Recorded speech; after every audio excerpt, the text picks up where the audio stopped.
This candy's really good. Dude, that's the candy for the trick-or-treaters. What? Man, what are we gonna tell anyone who knocks on the door? Trick or treat! Trick?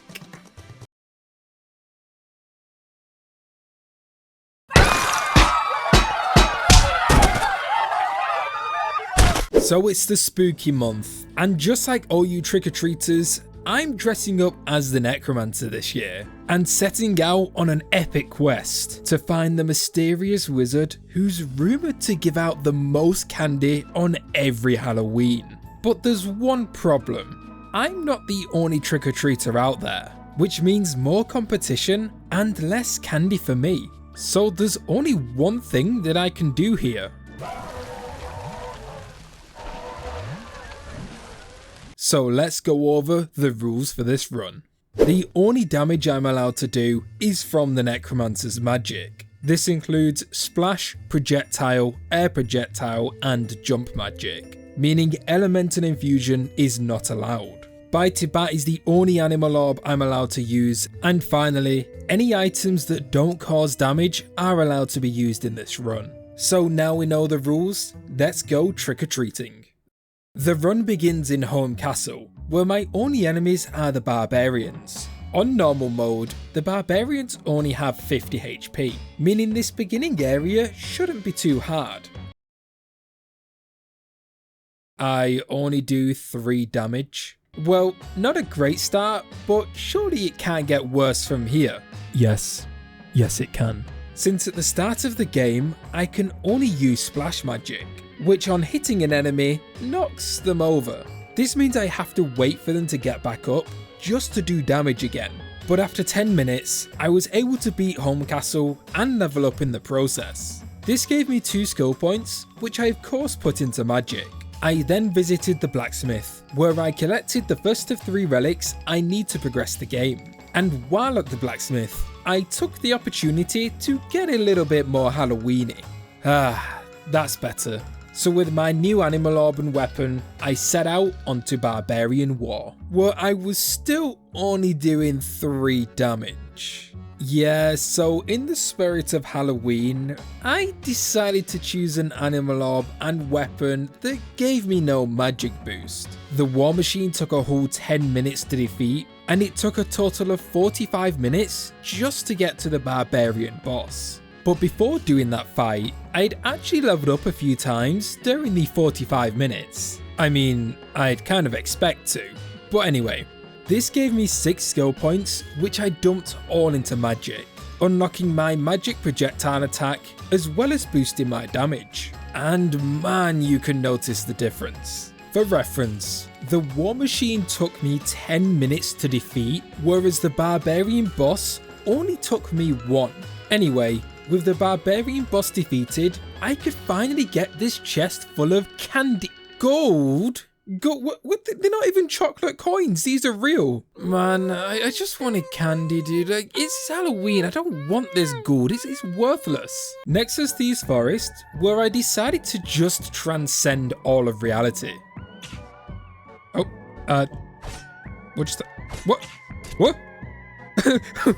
What? After gaining my new powers, I was quickly brought back down to reality when Bitey Bat straight up just got eaten. Bitey Bat? Did you just... Where did bro go? Oh. Are you good? So after eating my good friend Bitey Bat, I decided to teach the trolls a lesson by obliterating their entire bloodline. I swiftly defeated Catfish, then the bear boss, and made my way into PP Strello's cave.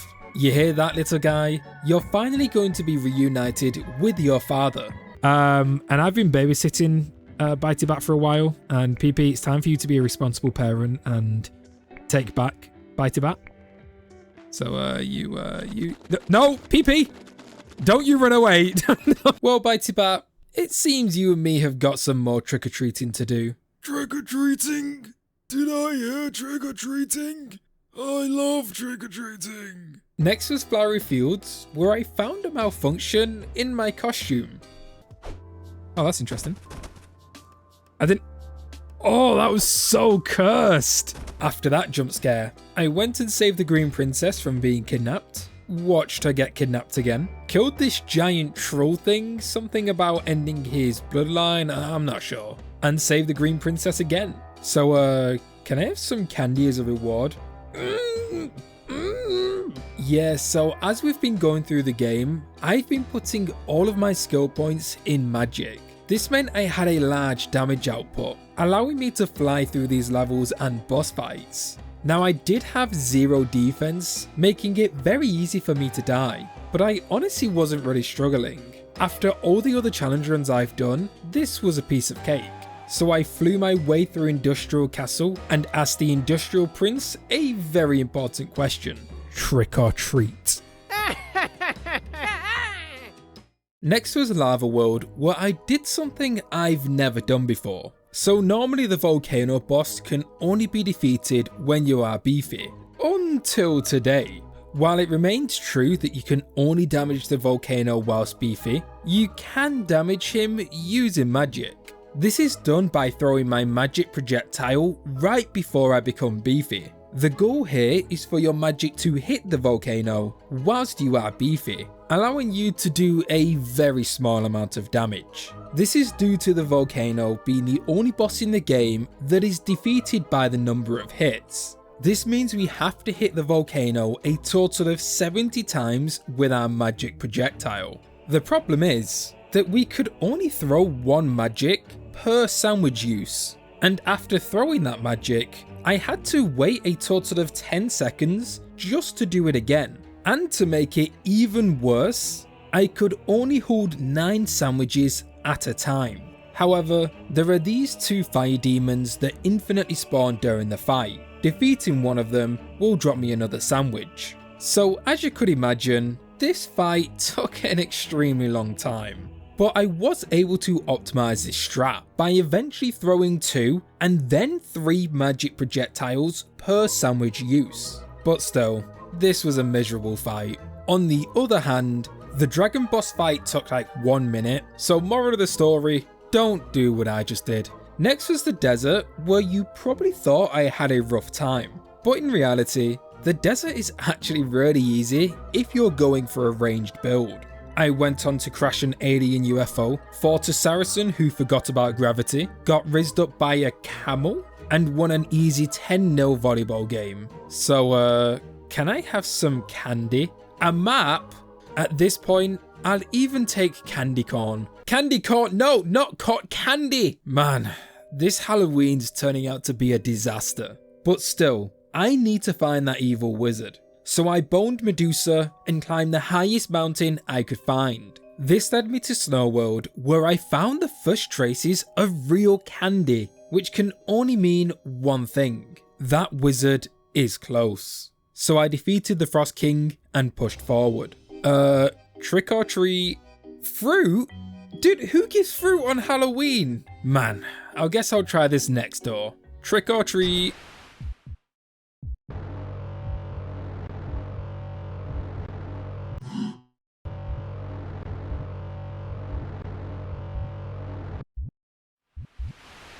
Yeah, that's completely understandable. Next was the Necromancer, who is normally the hardest boss fight in any of my challenge runs. But after beating him on insane mode using the worst magic in the game, this was really easy.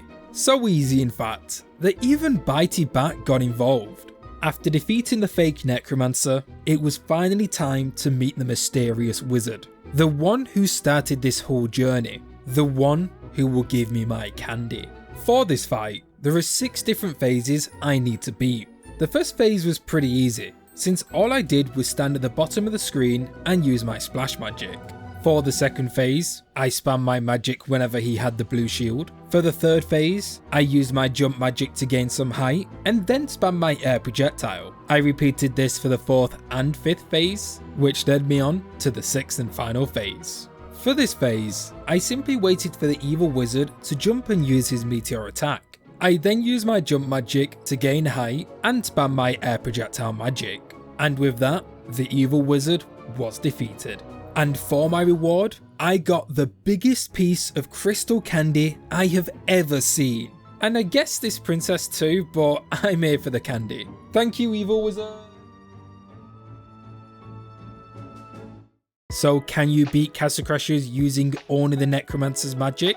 Yes, yes you can. Anyway guys, have a very spooky Halloween, and I'll see you all in the next video. Goodbye.